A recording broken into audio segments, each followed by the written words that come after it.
Ha llegado el momento de escuchar la palabra de Dios. Un potente mensaje extraído de las Sagradas Escrituras. En la voz del pastor Carlos Hoyos. Capítulo 2 de la primera carta del apóstol Pedro.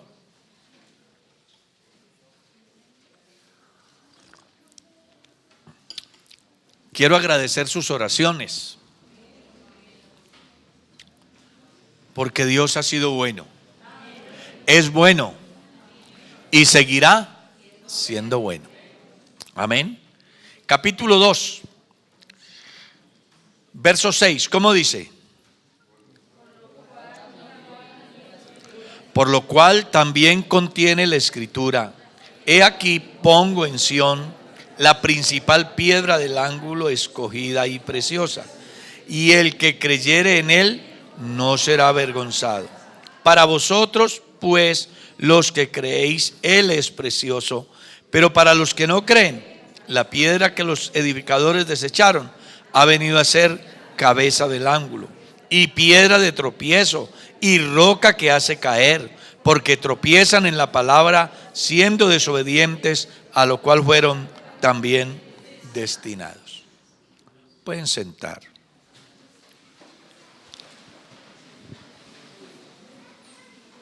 En la carta a los Efesios, en el capítulo 2, el versículo 20, ustedes leen: edificados sobre el fundamento de apóstoles y profetas, siendo la principal piedra del ángulo, ¿quién?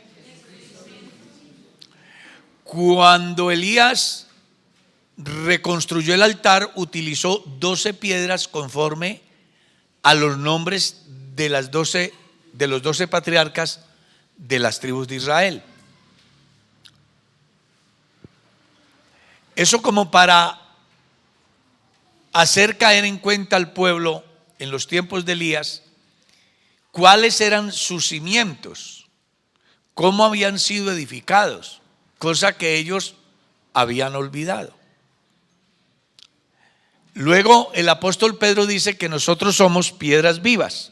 Si ustedes leen el versículo 15, dice: vosotros también como piedras vivas, del capítulo 2 estoy leyendo de la primera carta del apóstol. Vosotros también como piedras vivas, sed edificados como una casa espiritual y sacerdocio santo, para ofrecer sacrificios espirituales aceptables a Dios por medio de Jesucristo. O sea que cada cristiano, en ese orden de ideas, es una piedra. Ojalá que no sea una piedra de tropiezo, sino una piedra ¿qué? Viva. La cual tiene una finalidad muy grande, y es dar cumplimiento a lo que Pablo escribía: formar parte del edificio que tiene una cimentación bien interesante en unas piedras que son de renombre, como eran los apóstoles, teniendo en cuenta que la principal de todas es Jesús. Jesús le dice a Pedro, después de que él declara: tú eres el Cristo, el Hijo del Dios viviente. Jesús le dice a Pedro: no te lo reveló carne ni sangre, sino mi Padre que está en el cielo. Y a ti te digo que tú eres Pedro, que quiere decir pequeña piedra.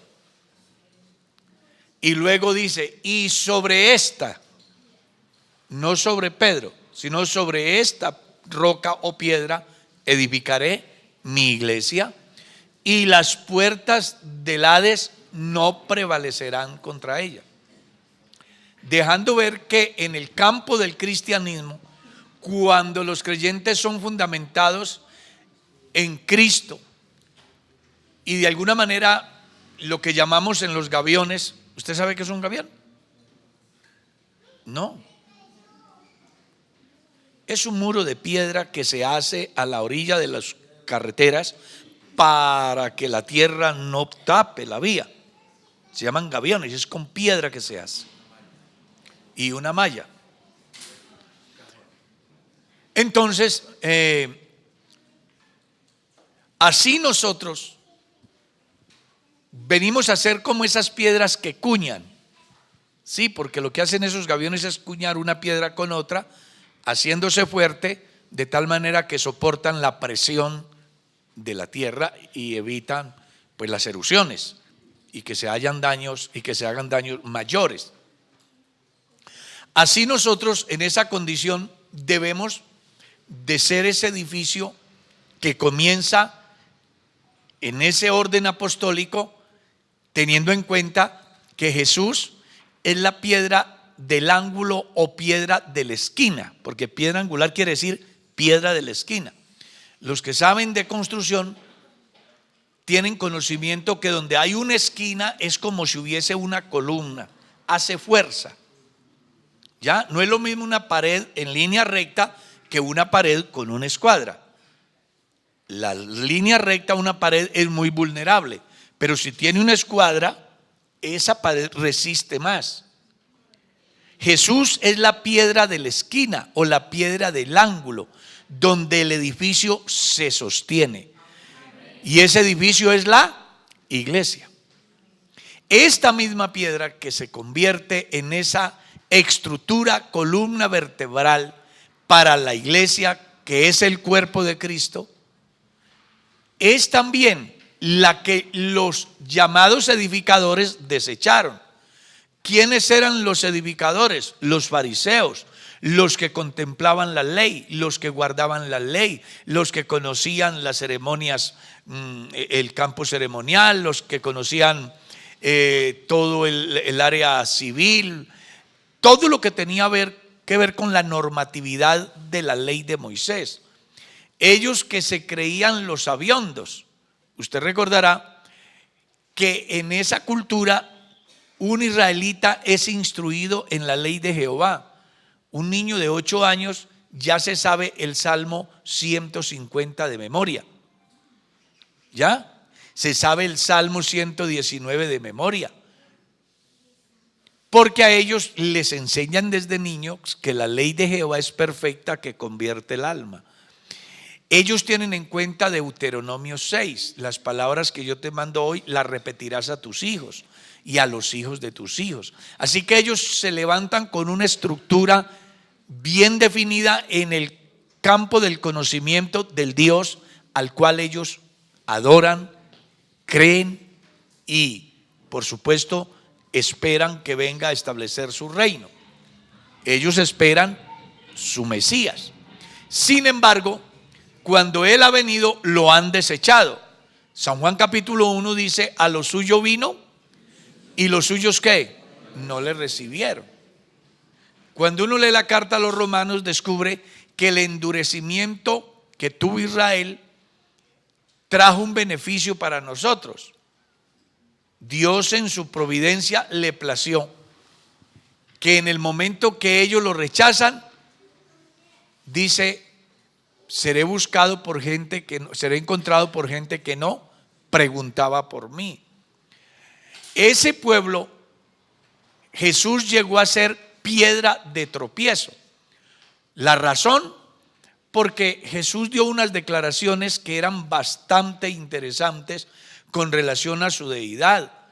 Él no escatimó esfuerzos para darse a conocer, solo que a causa del velo que está delante de ellos, no pudieron entender quién estaba delante de ellos. Pero Jesús se les declaró más de una vez, diciéndoles: yo soy la luz del mundo, yo soy el pan de vida, yo soy la resurrección, yo soy la verdad, yo soy la vida, yo soy la luz del mundo, yo soy el que soy. Ustedes son de abajo, yo soy de arriba. Si ustedes no creen que yo soy, en vuestros pecados moriréis. El que me ha visto a mí, ha visto al Padre.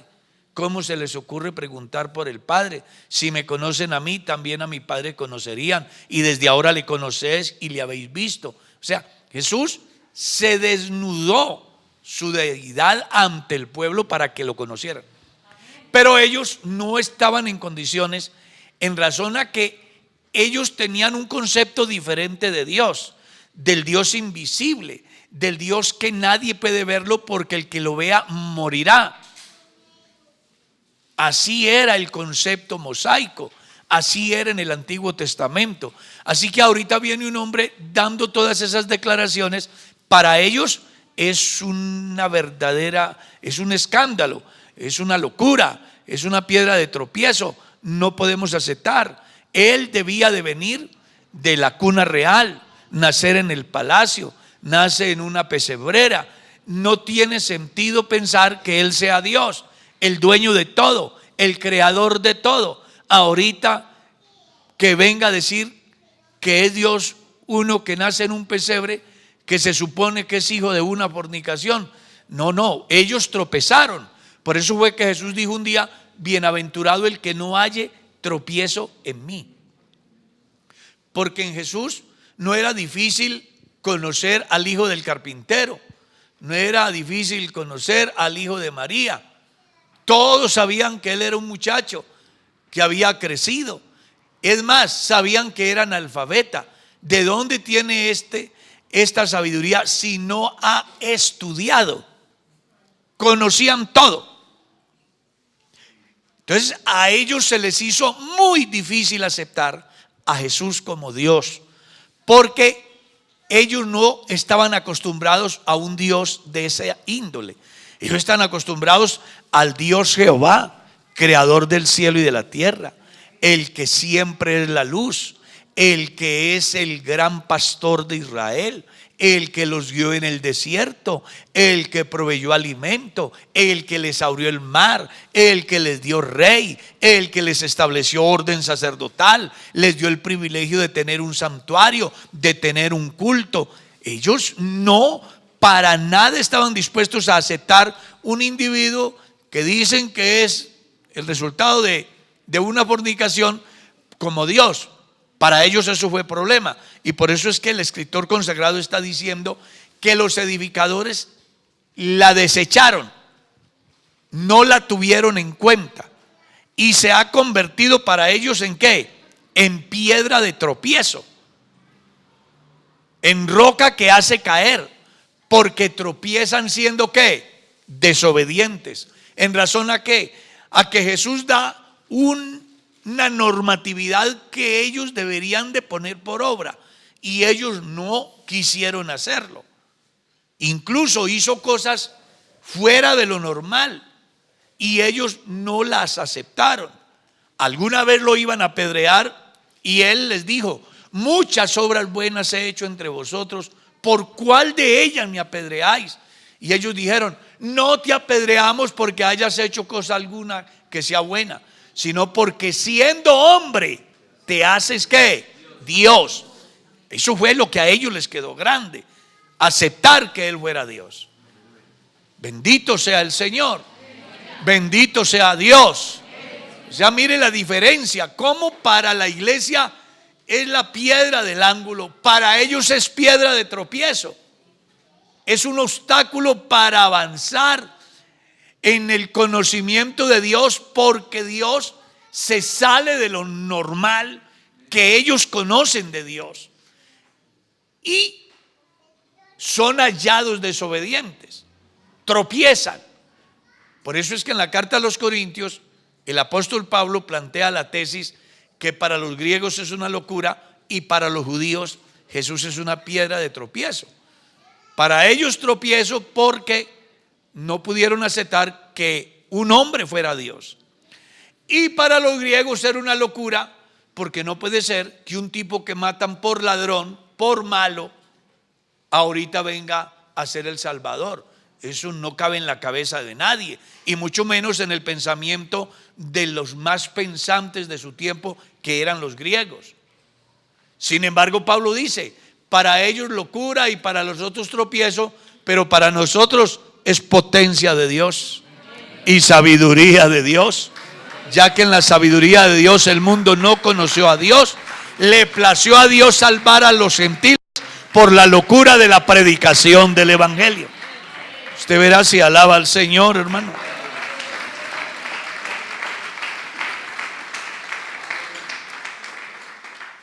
Pero esa piedra también para los imperios es otra cosa. Cuando usted lee el libro de Daniel, capítulo 2, léalo si quiere, usted va a encontrar algo que es muy importante y que vale la pena que lo tenga en cuenta. Yo estaba escuchando alguna vez a un predicador hablar de esa piedra como si esa piedra, hablar de este pasaje refiriéndose a la gran imagen, diciendo que era Jesús. Pero cuando usted lee bien, descubre que la imagen no es Jesús. Leamos desde el verso 31 al verso 35.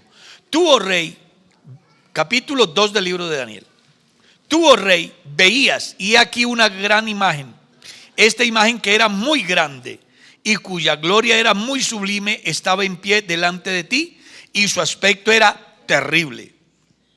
El mirarla causaba terror. La cabeza de esta imagen era de oro fino, su pecho y brazos de plata, su vientre y sus muslos de bronce, sus piernas de hierro, sus pies en parte de hierro y en parte de barro cocido. Estaban mirando hasta que una piedra fue cortada, no con mano, e hirió a la imagen en sus pies de hierro y de barro cocido, y los desmenuzó. Entonces fueron desmenuzados también ¿qué? El hierro, el barro cocido, el bronce, la plata y el oro, y fueron como tamo de las eras del verano, y se los llevó el viento sin que de ellos quedara rastro alguno. Pero la piedra que hirió a la imagen fue hecha un gran monte que llenó ¿qué? Observe ese pasaje. Habla de los 7 imperios que se dieron, o que Daniel tiene la visión de esos 7 imperios, que cada uno tenía una característica en particular. Pero lo que más me llama la atención es que la piedra que es cortada no con manos es Jesús.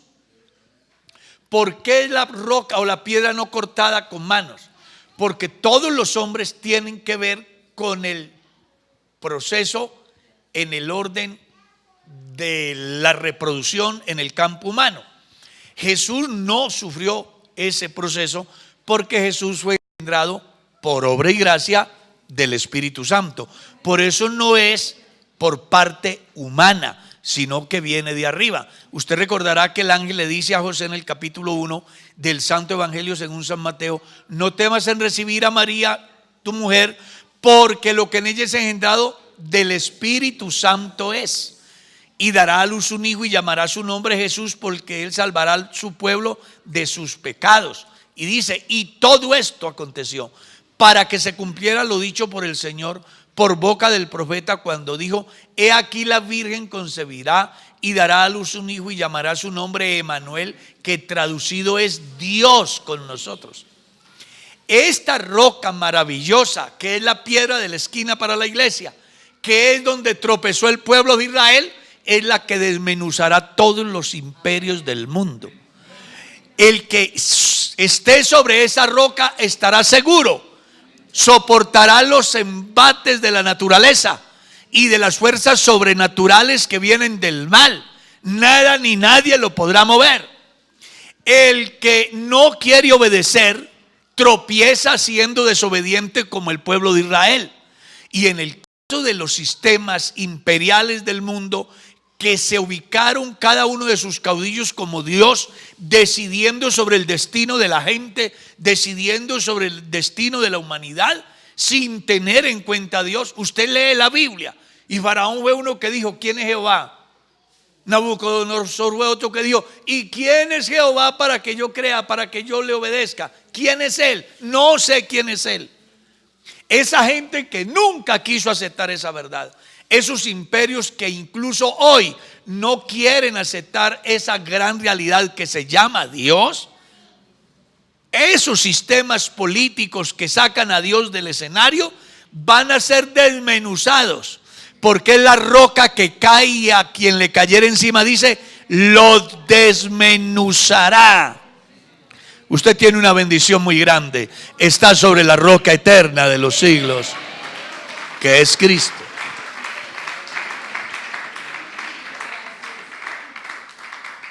Entonces mire la importancia. Lo que hace una roca llamada Jesús.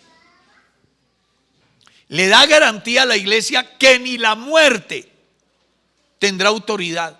Porque cuando dice, y sobre esta roca edificaré mi iglesia y las puertas del Hades no prevalecerán, está diciendo, pueden morirse en que yo los resucito. Eso es lo que le está diciendo. Pueden morirse en que yo los resucito. Las puertas del Hades no van a tener autoridad sobre los cristianos. Qué bendición. El que se edifica en él dice que nada lo va a poder mover. Él es la piedra principal. Pero aquellos que no creyeron, que lo tuvieron en poco, recibirán las consecuencias. Por eso usted y yo, en medio de una sociedad perdida, donde hay unos que tropiezan y otros que niegan, saber que usted en medio de todos ellos está firme, está en un fundamento sólido, que ni el diablo podrá arrancarlo de ahí, que nada ni nadie podrá dañarle su esperanza en la medida que usted esté ahí. Hermanos, somos privilegiados porque Él es nuestro guardador, Él es nuestra sombra a nuestra mano derecha. Él guardará nuestra salida, Él guardará nuestra entrada. Caerán a tu lado 1000 y 10,000 a tu diestra, a ti no llegarán.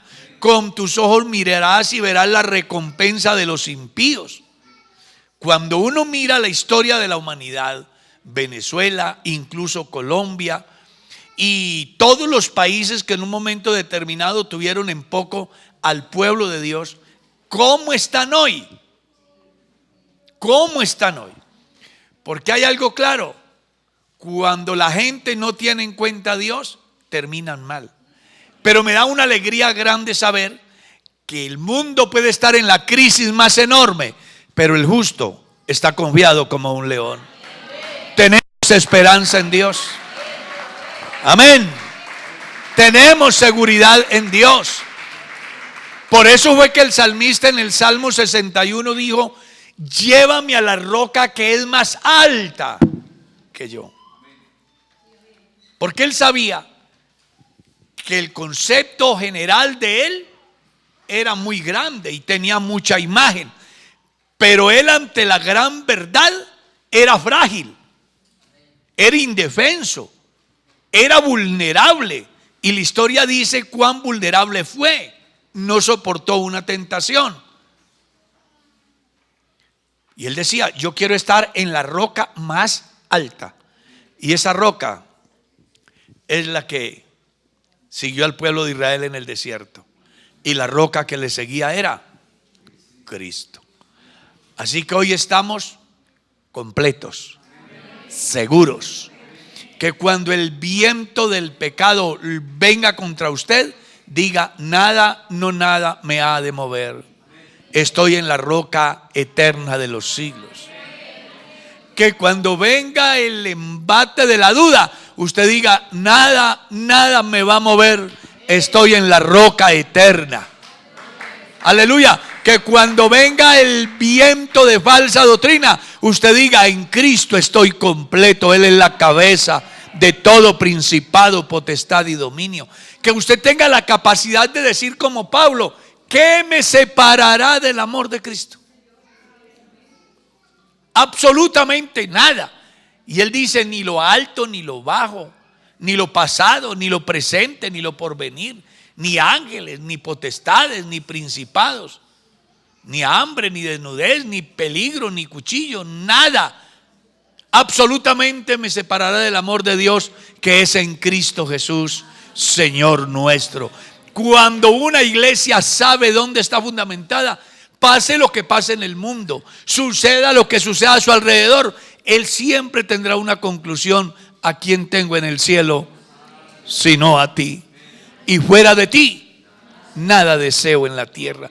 Es tan importante que usted llegue a ser parte de la naturaleza de Dios, o que Dios llegue a participarlo de su naturaleza, que es lo que le va a hacer posible a usted su perseverancia en Dios. Más allá de que usted sea humano, más allá de que usted sea débil, más allá de que la tentación esté siempre rondando, más allá de que el diablo como león rugiente esté buscando a ver cómo hace daño, la gran verdad es que cuando usted participa de la naturaleza divina, antes de resbalar, hay algo muy dentro de sí que le dice: no puedes, perteneces a uno que es santo, a uno que es bueno, a uno que es perfecto, a uno en el cual no hay mudanza ni sombra de variación, a uno que de verdad sí nos ama de tal manera que hasta hoy nos ha prolongado su misericordia.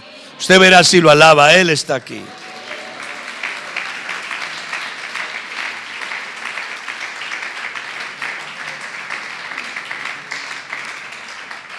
A su nombre, gloria.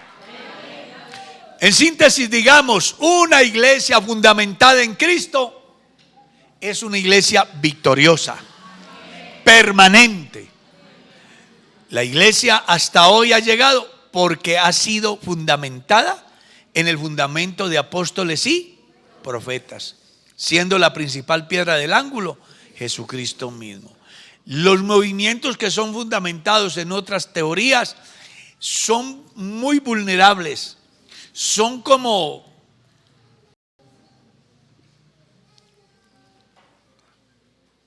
el caficultor que recoge su producto, lo echa a la zaranda y la mayoría del grano malo sale.